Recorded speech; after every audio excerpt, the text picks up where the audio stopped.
Hi అండి అందరికీ. ఈ వీడియో లాస్ట్ వీడియోలో మీరు చూశారు కండి. ఇవి వాళ్ళకి ఆ రోజైతే మీకు కటింగ్ వర్క్ అయితే చూపించాను కదా. ఈ వీడియోలో మీకు స్టిచ్చింగ్ కూడా చూపిద్దాం అనుకుంటున్నా. ఇప్పుడు ముందుగా నేనైతే బాడీ పార్ట్ తయారు చేస్తున్నా. బాడీ పార్ట్ని రెండు కూడా వన్ సైడే మలిసారు, చూశారు కదా. ఎందుకంటే అలా మలవడం వల్ల ఒక దాని మీద ఒకటి మంచిగా ఈజీగా వస్తుంది, లేకపోతే రెండు తిరగల మరగల లెక్క పడతాయి. ఇప్పుడు ఆ పార్ట్స్కి ఫ్రంట్ పార్ట్ నేను జాయిన్ చేసుకుంటున్నా. చూడండి ఎలా జాయిన్ చేసినా. జాయిన్ చేయటం అయిపోయిన తర్వాత మనం ఉక్సులు పట్టి ఉంటుంది కదా, ఆ చివరి నుంచి చీరంచులు ఎలా కుట్టుకుంటూ వస్తామో అలా మలుచుకుంటూ రావాలి చుట్టూ. ఇప్పుడు నెక్ అయిపోతుంది. నెక్ అయిపోయాక అదేవిధంగా చంక భాగం కూడా కుట్టుకోవాలి. అలా అయిపోయాక లంగా కొలతలు చూసుకొని కరెక్ట్గా ఉందా లేదా అని జాయిన్ చేసుకోవాలి మనం.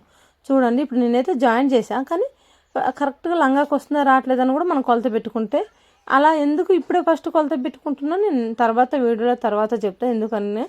ఇప్పుడు లైనింగ్కి అయితే నేను పిలిచి పెడుతున్నా. పిలిచి మీకు ఇట్లా రావట్లేదు అక్క చేయితో అంటే మీరు ఒక స్పూన్ యూజ్ చేయొచ్చు, లేకపోతే ఒక స్క్రూ డ్రైవర్ యూజ్ చేసుకోవచ్చు, అలా పెన్నుతో కూడా లాస్ట్కి పెట్టుకోవచ్చు. ఇప్పుడు నేను లైనింగ్ను కూడా జాయిన్ చేస్తున్నా. చూడండి అంటే దేనికి దానికి ముందే నేను జాయిన్ చేసి ఆడ పక్క పెడుతున్నా. అలా పెట్టేదంతా మీకు తర్వాత వీడియోలో చూస్తారు. ఇప్పుడు నేను చెప్తాను. ఇంకా నేను స్కర్ట్కి వాళ్ళు పొడవు ఎక్కువ కావాలన్నారన్న కదా, 5 ఇంచెస్ ఉంచా కదా. ఇప్పుడు 2.5 ఇంచు నేను మధ్యలో ఫిల్ట్ వేయాలి. మధ్యలో ఫిల్ట్ వేస్తానంటే నేను మొత్తం స్కర్ట్ని మిడిల్లోకి చేయలేదు, కొంచెం అంతా కింద వైపుకి ఉంచా. పైన కుర్చీల వైపు కాకుండా కొంచెం కింద వైపుకి. చూడండి కింద లోపల వేరే మన మధ్యలోకి మలిస్తే 1 ఇంచు మందం బయటికి వెళ్ళింది. అలా చూసుకుంటూ బారుగా కుట్టేసుకుంటూ వచ్చా. అది అయిపోయిన తర్వాత ఇంకా ఇది కూడా పిలిచి పెడుతున్నా. చూడండి నేనైతే ఇంచు పిలిచి పెడుతున్నా. మీరు ఇలా ఇబ్బంది అవుతుందంటే టేపు దగ్గర పెట్టుకొని కొలుచుకుంటూ పెట్టుకోవచ్చు. లేదు అంటే ఆ అలవాటు ఉందంటే ఇట్లా పెట్టుకుంటూ వస్తుంటే అయిపోతుంటుంది. ఇలానే పెట్టుకోవచ్చు, కానీ నడుము కొలత పర్ఫెక్ట్గా వచ్చేటట్టు చూసి పెట్టుకోవాలి.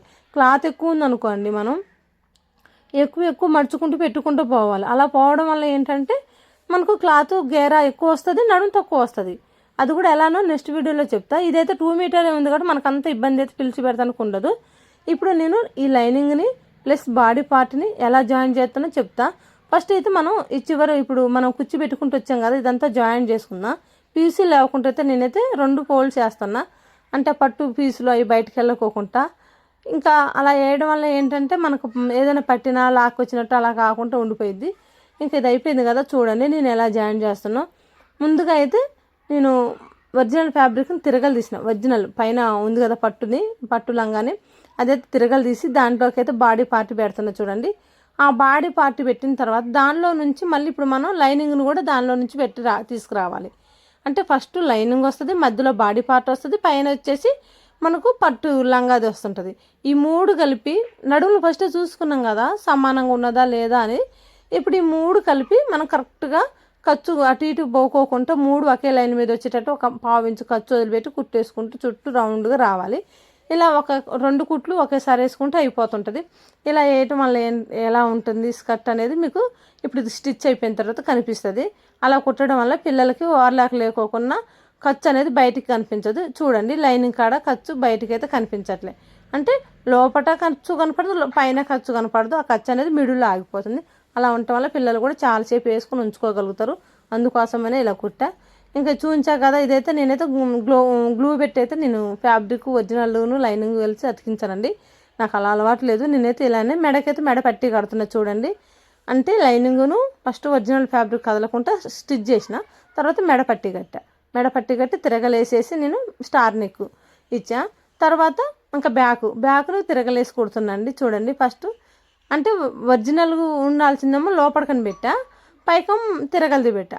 ఇప్పుడు మనం కుట్టేసుకున్నాం కదా, అక్కడక్కడ టక్స్ ఇచ్చుకొని తిరగల లైనింగ్ వైపు కుట్టేసుకొని దాన్ని మనం తిరగలు తీసి కుట్టేయటమే. 2 ఒకేసారి వేస్తున్నా అండి నేను, అందువల్లే అలా ఉంది. చూడండి అయిపోయింది. ఇప్పుడు తిరగలు వచ్చేసింది, వెనక పార్ట్ అయిపోయినట్టే. ఇంకా ఆల్మోస్ట్ ఇక నేను చంక భాగం లూజ్ ఏదైనా ఉందో అది వేస్తున్నా. ఇవి మధ్యలో డాట్స్ ఎంత ఖర్చు తీసుకోవాలి అన్నది నీకు లాస్ట్ వీడియోలో చెప్పాండి నేను. అట్లా మనం ఒక 8 ఇంచెస్ వాళ్ళ హైట్ను బట్టి 8 ఇంచెస్ తీసుకొని నేను వేసా. అలా వేసుకుంటే సరిపోతుంది. అది వేయటం వల్ల ఏంటంటే స్ట్రక్చర్ అనేది చాలా నీట్గా కనిపిస్తుంది. దానివల్ల ఈ డాట్స్ వేసేది మనం. ఇంకా చూడండి ఉక్సుల పట్టీకి రూపుల పట్టీకి మనం కట్టుకుందాం.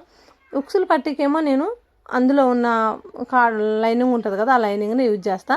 అది ఒకవైపు మడిచి కుట్టి ఒక 2 ఇంచులు తీసుకొని ఒకవైపు మడిచి కుట్టి దాన్ని మనం ఒరిజినల్ ఫ్యాబ్రిక్ మీద పెట్టి తిరగలేసి కుట్టి మళ్ళీ లోపలికని మడిచి ఒక కుట్టేసుకుంటే అయిపోతుంది. ఉక్సులు పట్టేసి వచ్చేసి నేను ఒరిజినల్ ప్లస్ లైనింగ్ 2 కలిపి వేస్తా అండి. అలా వేయటం వల్ల ఏంటంటే కొంచెం స్టిఫ్గా ఉంటుంది అనిపిస్తుంది.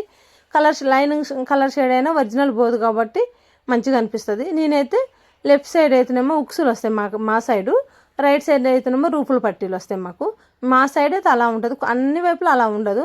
ఇంక ఈ పట్టీలకి ఏంటి దాకా మలిచి కుడతారంటే అది పట్టీకండి, హ్యాండ్ ఉంటుంది కదా దానికి. హ్యాండ్ కూడా నేను గ్లూ ఏం పెట్టట్లే, కదలకుండా కుట్టేస్తున్నా. ఈజీగా నేర్చుకోవాలి అనుకున్న వాళ్ళైతే గ్లూ పెట్టుకోవచ్చు అండి, తప్పేం లేదు, అది ఈజీగా అయిపోతుంది. ఫిల్స్ చూడండి, నేనైతే ఇంకా 2 కుట్టాలే బర్త్డే ఉందనేసి అర్జెంటుగా నేనైతే చేతితోటే దవదవ మలుచుకుంటూ పోతున్నా. లేదు మాకు కొంచెం ఇబ్బంది అవుతుందని చిన్నగా పెన్నుతోటైనా లేకోకుండా ఒక చిన్న స్క్రూ డ్రైవర్స్ ఉంటాయి కదా మనకు మిషన్తో వస్తే, దాంతో కూడా పెట్టుకోవచ్చు మనం, అది మన ఇష్టం. అది ఎలా పెట్టాలో కూడా ఈసారి చూపిస్తా. చూడండి, నేనైతే ఇలా 2 ఇంచెస్ కింద పట్టికి తీసుకున్నా. ఇలా హ్యాండ్స్ అయితే రెడీ చేసా. ఇప్పుడు ఈ హ్యాండ్స్ అనేది మనం బ్లౌజ్కి ముందు షోల్డర్ జాయిన్ చేసుకోవాలి. బ్యాక్ పార్ట్ ఫ్రంట్ పార్ట్ తయారు చేసినాం, షోల్డర్ జాయిన్ చేసుకున్నాం, కుట్టేసుకున్నాం. ఇప్పుడు నేను చివరి నుంచి పెట్టుకుంటూ వస్తున్నాను, ఎందుకంటే ఆల్రెడీ కొలిసే మనం కరెక్ట్ కొలతతోటి మనం కుర్చీ పెట్టాం కదా. ఇంకా నేనైతే చివరి నుంచి కుట్టేసుకుంటూ వచ్చా. ఇలానే ఇంకా ఈజీ, ఇంకా మనకు ఫస్ట్ కొలతలతో కట్ చేసుకున్నాం, కొలతలతో కుర్చీలు పెట్టి వదిలేసినాం కాబట్టి మనకు కుట్టేటప్పుడు అంత ఇబ్బంది ఏం అనిపించదు. ఇంకా అయిపోయిందండి, హ్యాండ్ వేయటం అయిపోయింది. మనం హ్యాండ్ కొలత ఎక్కడి వరకు 6, అమ్మాయిది 6 వచ్చింది అని చెప్పాను స్టార్టింగ్లో. నేను చూడండి లైన్ వేసినా కదా కట్ చేసేటప్పుడు సేమ్ ఆ లైన్ మీద నుంచి కుట్టేసుకుంటూ వస్తున్నా. చివరి దాకా రావద్దు, మనం కట్స్ ఇవ్వాలి కదా మనకు. పంజాబ్ డ్రెస్కి అయితే ఎట్ట కట్స్ వేసే కాడ మనం అదే కుట్టు మీద బ్యాక్ రానిస్తామో అలానే దీనికి కూడా రావాలి. అలా రావటం వల్ల ఏంటంటే మనం కట్ చేసేటప్పుడు చాలా నీట్గా కుట్టుకోవచ్చు. అలా కుట్టడం వల్ల అక్కడ ముడతలు రావు, చాలా బాగుంటుంది. తర్వాత మనకు వద్దు అనుకున్నప్పుడు కొంచెం కట్స్ ఇప్పేసి లూజ్ చేసుకోవచ్చు, అట్లా కూడా కుట్టించుకోవచ్చు. కానీ ప్రస్తుతానికైతే ఎప్పుడైనా మన బ్లౌజ్ కుట్టేటప్పుడు అంతా చూడండి. ఇప్పుడు సేమ్ ఈ ఖర్చు అనేది ఇక్కడ ఇట్లా ఎటువైపు అటువైపు మలుచుకొని కుట్టుకోవడం వల్ల ఏంటంటే చాలా నీట్గా ఉంటుంది, కట్స్ క్లియర్గా కనిపిస్తాయి లంగా జాకెట్ మీదకి. దానివల్ల చూడడానికి కూడా లుక్ ఎక్కువ ఉంటుంది. ఇప్పుడు మనం ఇంకా 1.5 ఇంచు కింద మలిచి పెట్టడానికి క్లాత్ వదిలేయండి నేను, ఎక్కువ ఖర్చు, అందుకోసమే 1.5 ఇంచు క్లాత్ నేను మలిచి అయితే నేను కుడుతున్నా. చూడండి, ఇలా మలిచి కుట్టిన తర్వాత జాకెట్ అయితే మనకు రెడీ అయిపోతుంది. ఇంకా వాళ్ళు డిజైన్స్ ఏం వద్దన్నారులేండి, ప్లెయిన్గా కింద పట్టు లంగా. నాకు బెనారస్ బోటా ఉంది కాబట్టి నాకు బ్లౌజ్కి అయితే ఎటువంటి డిజైన్లు అయితే మాకు వద్దని చెప్పారు. మనం కూడా కస్టమర్ వాళ్ళు వద్దన్నాక మనం అయితే ఏం పెట్టాం కదా. చూడండి, నేను కట్ చేస్తే కట్స్ కాడ ఉన్న థ్రెడ్స్ అన్నీ తీసేసా. ఇప్పుడు తిరగలు తీస్తే బ్లౌజ్ మనకి ఎలా వచ్చిందో మనకు అర్థమవుతుంది. చూడండి, పర్ఫెక్ట్గా నీట్గా వచ్చి ఇంకా దీనికి ఐరన్ చేస్తే సూపర్గా ఉంటుంది. మీకు కనుక ఈ వీడియో నచ్చితే లైక్ చేయండి, షేర్ చేయండి, కామెంట్ పెట్టండి, సబ్స్క్రైబ్ చేసుకోవడం మాత్రం మర్చిపోమాకండి. Thank you.